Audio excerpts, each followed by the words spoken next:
Hello and welcome to Rev Sports. Finally, Lucknow Super Giants, an all-round performance when it comes to the batting lineup and the bowling lineup as well. Both departments on song tonight, and they have won their first match at home at the Stadium.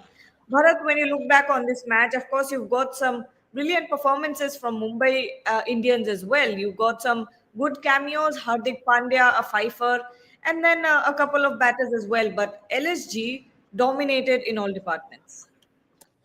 I won't say they dominated in all departments. I think they were a little better than their opponent in all departments. I think that is where it came down to. They got it right at crucial junctures in the late overs. If you notice, Havesh Khan got a little bit of contrast swing in the last over. Shardul Thakur in the 19th over bowled to the field that was set.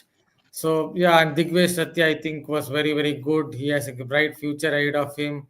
The kind of bowler who might even go on to play for India one day in T20 cricket. So, they got it right at the right moments. And with the bat, obviously, Mitchell Marsh played that really good knock at the top of the order. I think he set the platform up with that game-changing knock. So they had the players who what can you say, lifted their games at the right moment, and that is where I think LSG won this game for Mumbai Indians.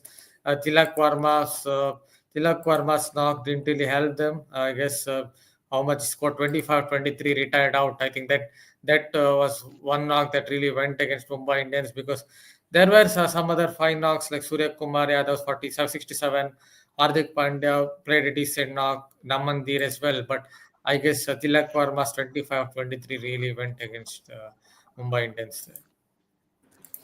Shamik, when you talk about LSG and MI, what took the game away from Mumbai Indians? Because for a little bit, it looked like they would chase this total down. Tilak Varma lost the game for Mumbai Indians. No two ways about it. And I hope the Mumbai Indians team management will crack the whip and will drop him for the next game. He deserves punishment. He lost it for Mumbai Indians. The game was sitting in their dugout. Surya, I expected him to finish it off.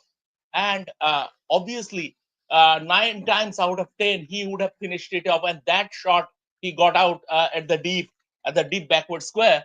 9 times out of 10 would have sailed over the boundary. Today it didn't happen. But then again, Surya scored 67 of 43 balls. What was Tilak Varma doing? I absolutely have no idea. Tilak Varma should face sanctions from the Mumbai Indians team management and should be dropped. He lost the match for Mumbai Indians. Simple. Strong words from Shomik there for Tilak. Bharat, when you talk about the next game, do you think Tilak Varma could be dropped? Like Shomik is, expressing that this could be this is the reason why MI lost the match. Yeah, I just said to you that is why they lost that match at 25-23 balls. Didn't really help them because when you're chasing 204, you can't go at strike rate of 100. That is just of no use for that particular team. Yes, the conditions were not easy. Let me say that the conditions were quite tricky because the odd ball was stopping, but you still expect the batter to go at a strike rate of around 150. I think the opponents are bowling much better to Tilak because they're not bowling in the areas that he really wants to. That is, he mostly hits through the onside, through mid wicket, through square leg. These are the kind of areas or down the ground. So they're basically bowling wide off. And that is where I think Tilak Varma is struggling. Maybe they will play him for one more match or on those lines, but that I'm not sure. But this was a match losing knock, yes, from Tilak Varma. Amreen also joins us here. Amreen, Shomik and Bharat are both of the opinion that it was Tilak Varma who lost the plot there with his batting and potentially single-handedly caused the loss. What do you think, Amreen? Actually, you were not audible. Can you repeat your question again? Yes, of course. Bharat and Shomik are both saying that it was Tilak who lost the plot and ended up losing the game for MI. What are your thoughts? Actually, when MI started, like the bowling unit, when Hardik Pandya took 5 wickets, that was like we thought that MI could do a comeback after how Mitchell Marsh have smashed a good 60 run with a strike rate of around means more than 190. And again, coming for the bats, talking about the batsman of the I don't know what happened. Like Will Jacks opening, like when Will Jacks was in RCB, then Will Jacks was a good middle order batsman that time. But right now when he's playing for Mumbai, I don't know why he's opening because the opening pair is not that good for Will Jacks and it's not going. Yeah, yeah. All right. Well, Bharat, let's talk about the first innings a little bit. Uh, Sorry, let's talk about LSG's bowling a little bit. Shardul Thakur early breakthroughs were crucial in restricting, SRH to 190. How impressed were you with his performance? Just a few minutes ago, I said he really bowled the field well. I think that was the key part. If you look at it in the 19th over, the field that was set through the offside, on the offside, at covers, deep cover, or maybe at long off on those lines, he just bowled the field wide off stump. It kept it simple. That was the main thing about Shardul Thakur there in the 19th over. 6 balls out of six, everything was bowled to the field, and a little bit of credit to Avesh Khan as well. After the sixth, he was smashed, or I think he came back well. Got a little bit of contrast swing, the tailing into the right hand batter. So credit to both the bowlers, I would say, Shardul especially, and these two bowlers definitely played a part. And also, I have to mention again Digvesh Rathy. I think this is the guy who can go on to play for in the Indian team as well. One fine day, may not be in few months, but maybe next year or whatever. I think he has the potential to play for India because he gets bounce. There is deception in his googly. There is deception in his bowling. The way he keeps the ball behind his back, so to ensure that the batter doesn't pick his grip. So I think he also has to get the credit. Digvesh Rathy, 4 overs, 21 runs and 1 wicket. I mean, when you talk about Mitchell Marsh, Shomik, he once again set the tone for LSG with a blistering 60 of 31. What did you think of his aggressive start, and how crucial is it for LSG to have someone like him providing those quick fire starts? Yeah, absolutely crucial. Given that, I mean, he has been in very good form.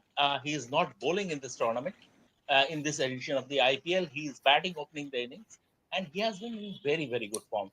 Uh, See, Aiden Markram also scored a half century, but that was not quite a T20 knock. When an opener scores 53 of 38 balls, that is not quite. You expect an opener to score 53 runs of maybe 20, 24, 25 balls, 26 balls.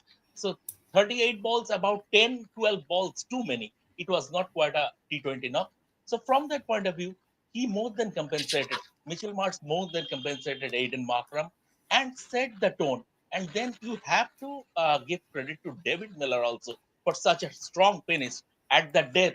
Those that 27 runs of 14 balls, that eventually turned out to be the difference. Eventually, if it were sort Yeah. of if David Miller would have gotten out cheaply, then LSG wouldn't have gotten to 200 plus total, and Mumbai Indians would have had a bigger leeway to surpass their total. So that was also very, very crucial from LSG's point of view. But then again, once again, I will repeat, I will come back. All said and done, there were a couple of very good bowling performance from LSG Oh, yeah. also. That spinner, Digvesh Rathi, he bowled well. He was very, very economical. He was, but at the end of the day, the game was sitting in MI's dugout. Tilak Varma single-handedly lost it. Tilak Varma, I beggars believe that this guy plays for India. How does he do that? I don't know. Wow. Wow, very, very harsh words from Shomik over there. And I wonder actually what would the situation be like tonight in the MI dugout when Tilak Varma walks back. I mean, this is you see this very, very rarely. The last time I remember someone being called back into the dugout, retired hurt, was Atharva Taide in the last season for Punjab Kings when he was playing very slow, run a ball type of innings. And this is the second time I'm actually watching someone be called back into the dugout because they weren't playing well. So this has to be very, very harsh on Tilak Varma as well. He could have gone in. He has enough experience. He has enough experience in the IPL, domestic cricket. He has played internationally as well. So you expect him to take charge of that situation. Unfortunately, he could not. What was it that was going on in Tilak Varma's mind? We're not sure. But let's focus on LSG a little bit.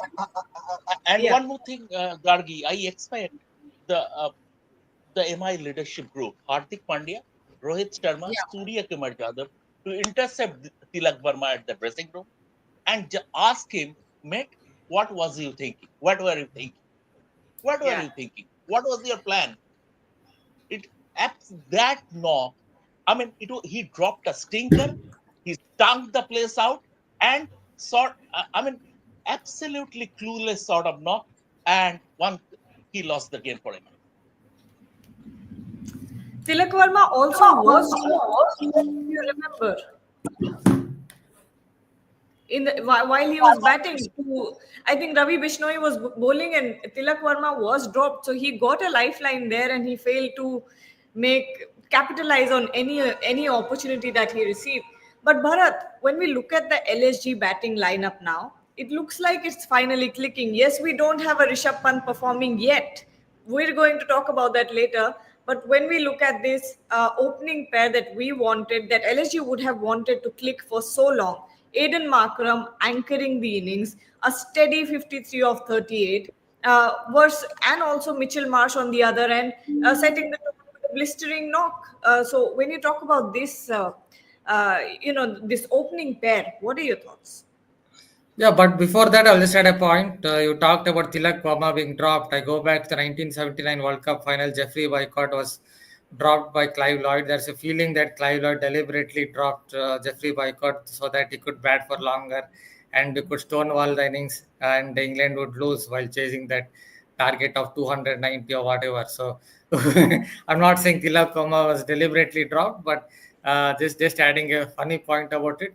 I would also add just one more point about Tilak. I think it is not just about him having a mental or a mental brain fade. I guess it is also about him not playing spin well. I don't think he's picking the spinners well at all. So I think that is something he has to work on. Yes, as far as your question is concerned, Aiden Markram coming good would really would gladden that particular camp, LSG camp, because he has been struggling a bit.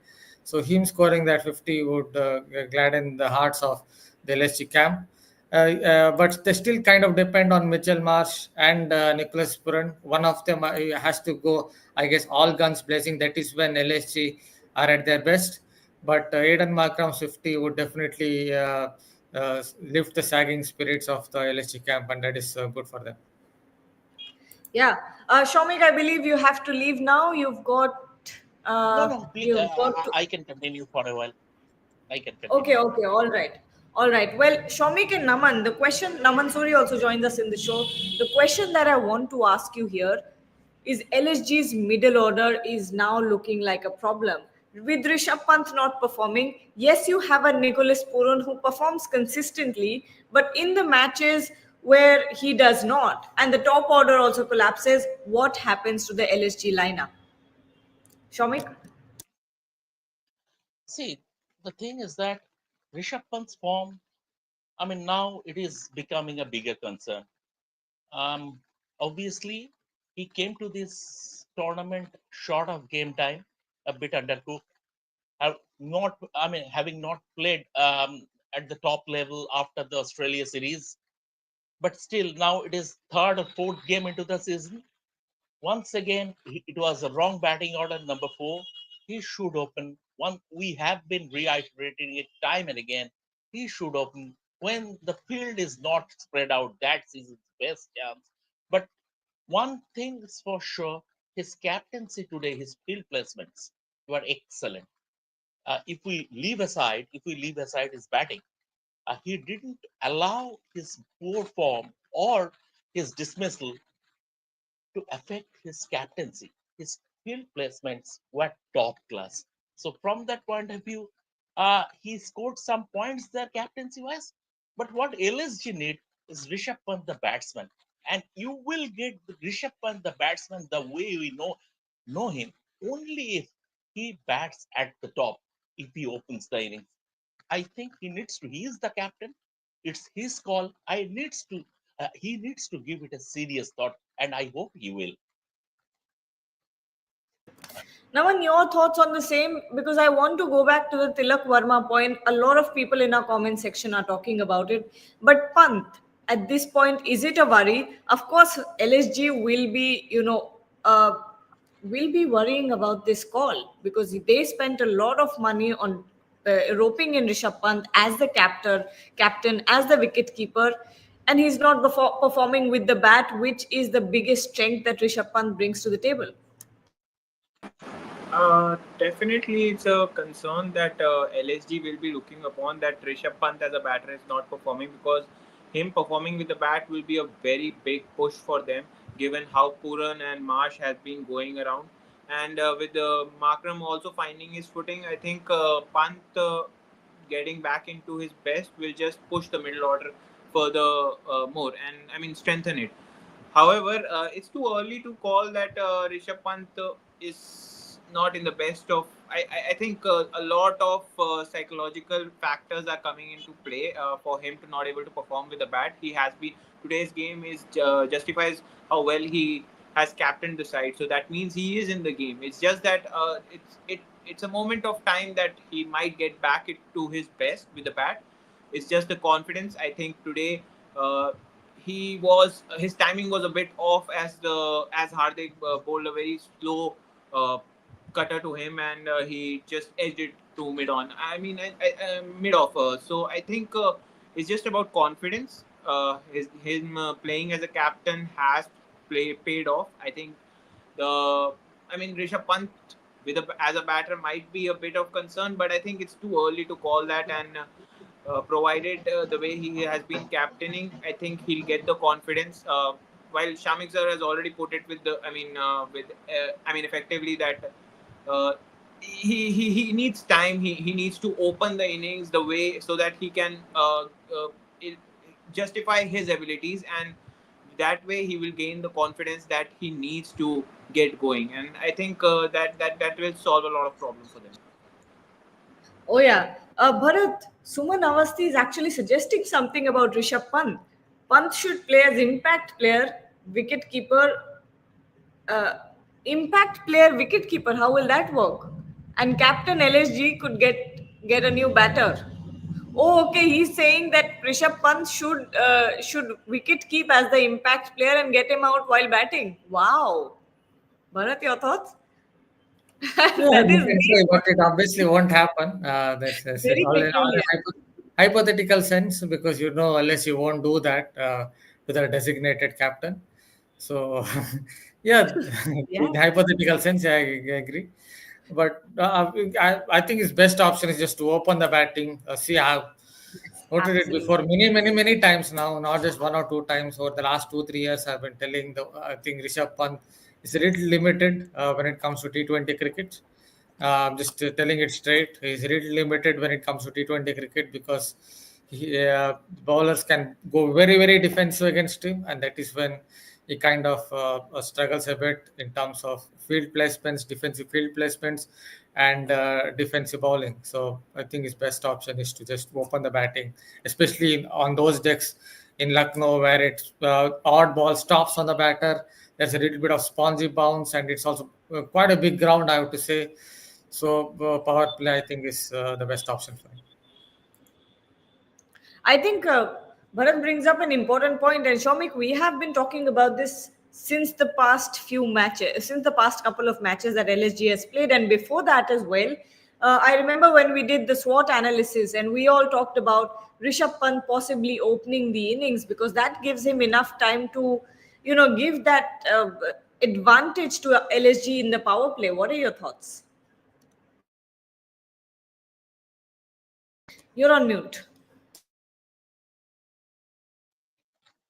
Gargi, we have been saying this time and again over the past 1 week or so. I mean, I don't know what's their thought process is because Rishabh is the captain. There is Justin Langer, who is a very experienced coach. there is a cricket brain like Zahir Khan in that dugout. I mean, I don't know what is preventing them to walk up to Rishabh Pant and say, uh, look, lad, you have to go and open the innings. That will be in the best interest for you and the team. Uh, the team needs an enforcer along with Mitchell Marsh at the top, and you could be that man.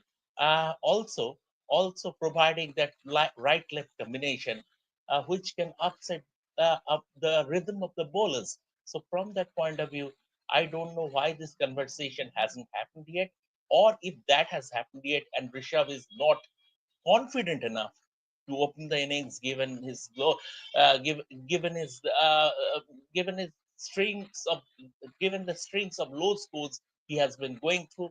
It could, I mean, we don't know what kind of conversation they had in the confinement of the dressing room. Maybe it could be the case Justin Langer and Zahir want him to open the innings, but Rishabh is not that confident not that confident to come on top. So that could also be a case. Sometimes batsman can have a mental block that this is number 4 is my go-to position, so I don't want to make a switch. Stuff like that could happen also. But now it's 4 games. They uh, they sort of got out of jail today. They were losing this game when Surya was batting. They were losing this game. They sort of got out of jail, and very important 2 points for them. Now they should reassess their batting order, and somehow the coach and the mentor should convince Rishabh to open the innings.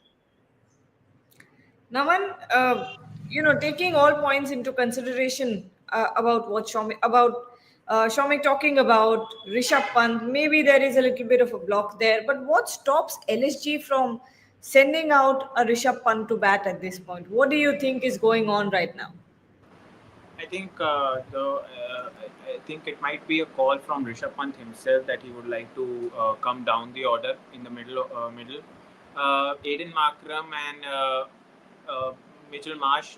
Mitchell Marsh has always, I mean, has been playing as an opener for a lot of time now.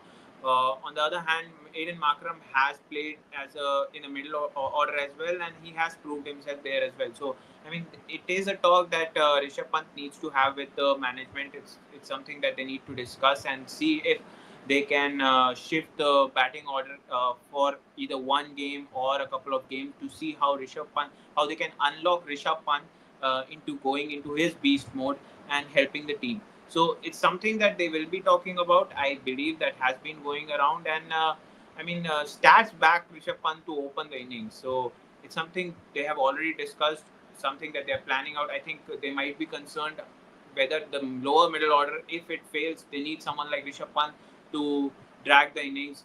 He might be looking at an anchor role. There are a lot of things that Rishabh Pant might be looking at as a captain because he has to think across in all dimensions for the team.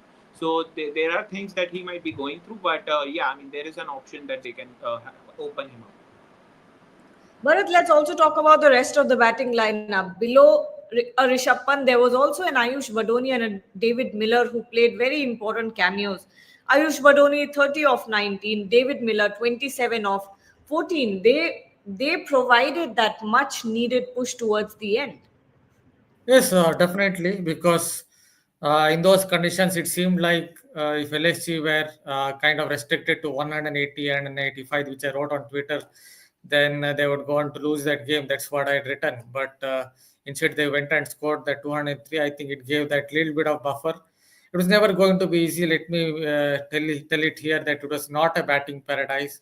There's a little bit in it for the bowlers, just a little bit, because odd ball was stopping. There's a little bit of spongy bounce there, so it's not a completely batting paradise. So getting pushing that total to 203, I just gave LSC a little bit of buffer. So Bardoni and Miller, especially David Miller, 27 or 14 balls, just turbocharged the engine and pushed them past that 200 total. Shomik, there's one comment here from Fitmonk. He's saying there is no replacement of Kieran Pollard in MI playing 11. Don't know how many games that fellow has won from MI from the same situation. True, agree. Absolutely. Absolutely. And if you look at the back end of their batting, they don't have a finisher beyond Hardik Pandya. There is They some do not. whatever Raj Angad Bauer or someone is there, and then Mitchell Santner. Mitchell Santner has a strike rate of 106, I guess, in T20 cricket, and this Raj Angad Bauer guy's strike rate is below 100.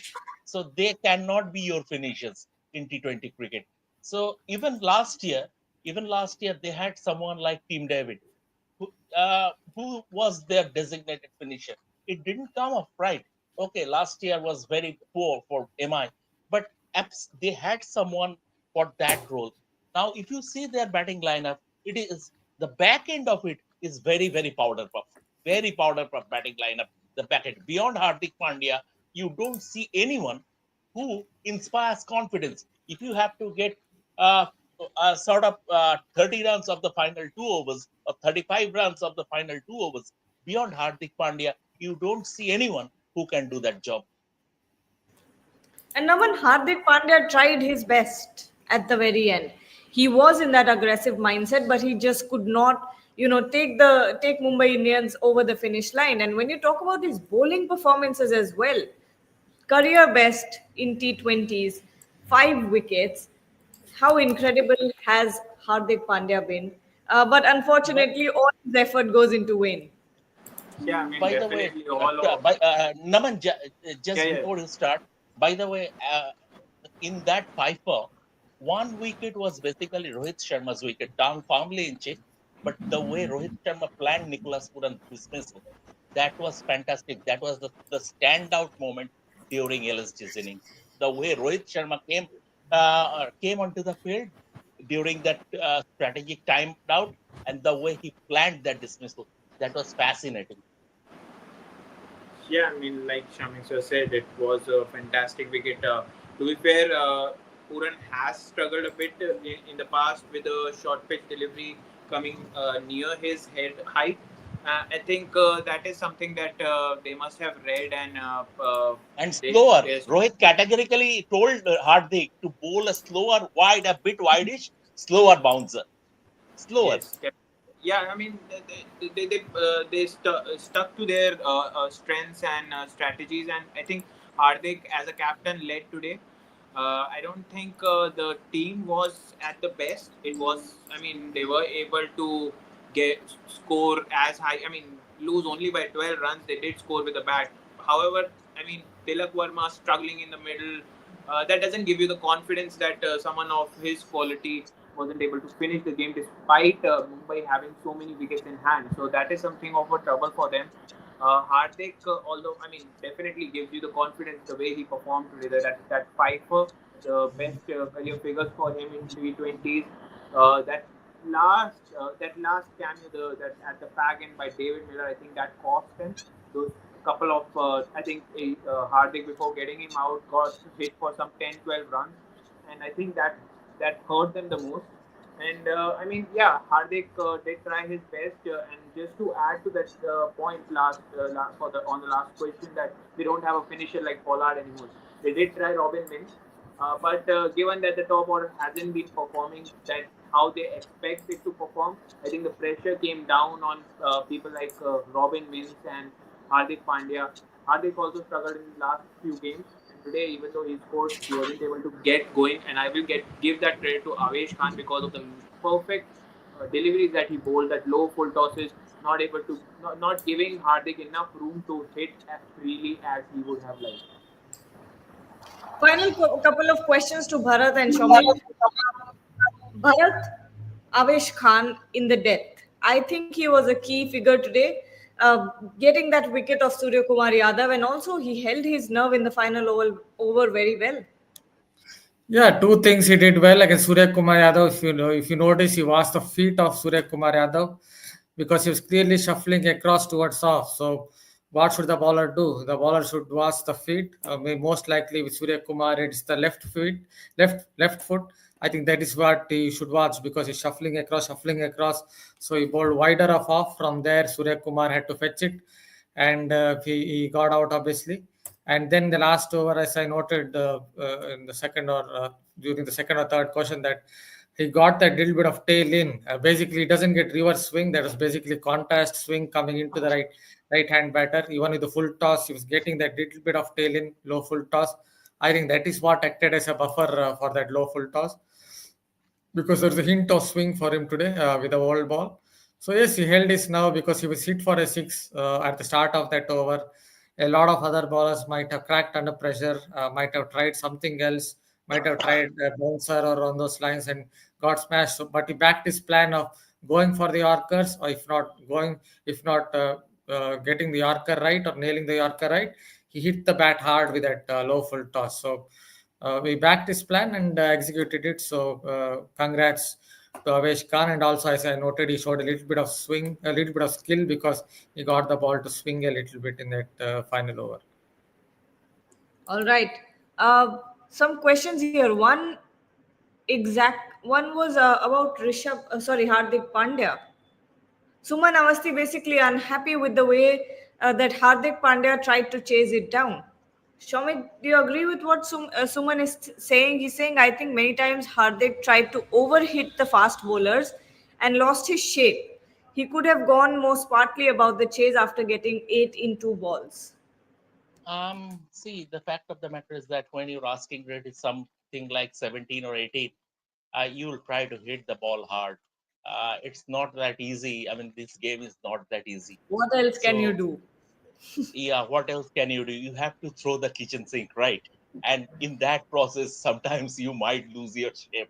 So it can happen. But when you see a player scoring 28 of 16 balls, a strike rate of 175, he obviously he obviously has contributed to the team's cause.